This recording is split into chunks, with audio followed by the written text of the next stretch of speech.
government's obsession with corporate incentives has only favored big businessmen, where small businesses and laborers have got hurt.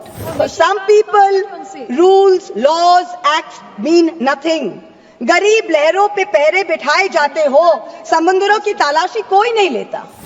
More than 17.5 lakh Indians have acquired foreign citizenship of another country in the past decade. An estimated $21,300 millionaires left India in the past 3 years alone. तुमसे दूर जाने की ख्वाहिश नहीं, पर तुम्हारी शक की नजर से बहुत डर लगता है. This is what people are telling this government.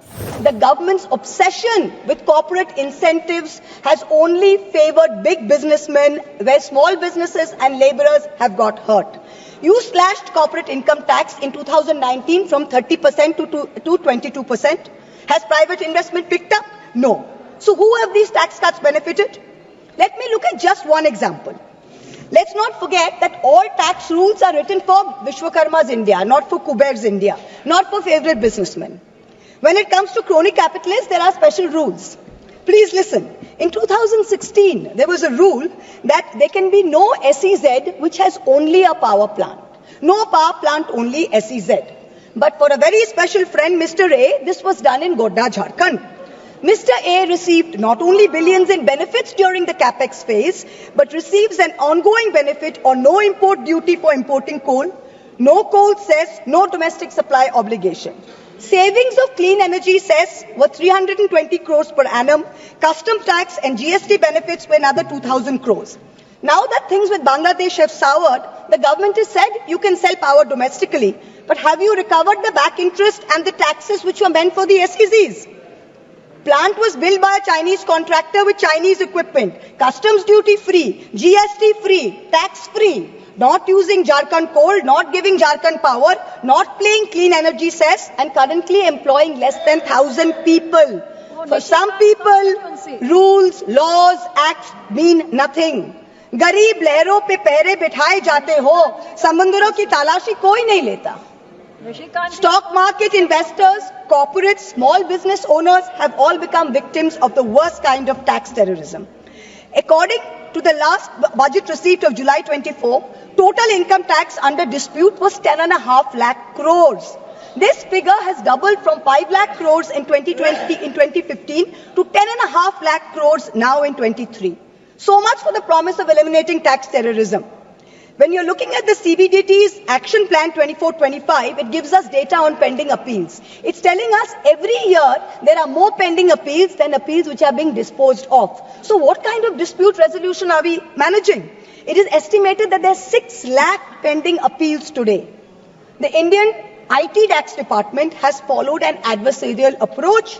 It unnecessarily pursues all appeals at all levels regardless of outcome.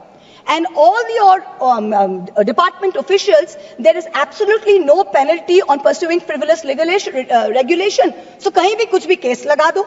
There's bad drafting of tax laws, different interpretations, high courts are providing divergent opinions, there's confusion. The judiciary simply cannot handle this mountain of pending appeals. More than 17.5 lakh Indians have acquired foreign citizenship of another country in the past decade. An estimated $21,300 millionaires left India in the past 3 years alone. तुमसे दूर जाने की ख्वाहिश नहीं, पर तुम्हारी शक की डर से बहुत डर लगता है. तुमसे दूर जाने की ख्वाहिश नहीं, पर तुम्हारी शक की नजर से बहुत डर लगता है. This is what people are telling this government. GST is a nightmare. You are having to wade through 100 different tax rates, including cesses.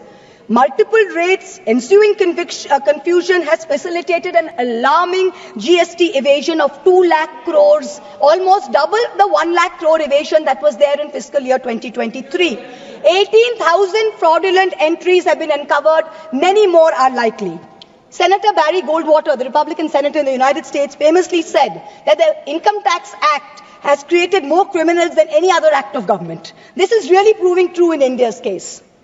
Honorable Chairperson, the government's draconian taxation policies have turned our stock market into a breeding ground for tax uncertainty. Let's examine the facts, they're mind-boggling. 2004 capital gains tax eliminated, replaced by a 0.1% securities transaction tax. 2018 BJP government reintroducing 10% long-term capital gains tax. 2024 this long-term capital gains hiked to 12.5%. Short-term capital gains increased from 10% to 15% in 2018 to 20% in 2025. Securities transaction tax hiked by 60% in 2024. Corporate dividends, once taxed at flat 15%, are now taxed at slab rates with TDS. The government and the SEBI have together destroyed wealth creation in the stock market, both domestic and foreign. When you have Europe, when you have the US, you have Singapore, who are aggressively attracting investors, we are driving them away with policy arrogance and excessive taxation.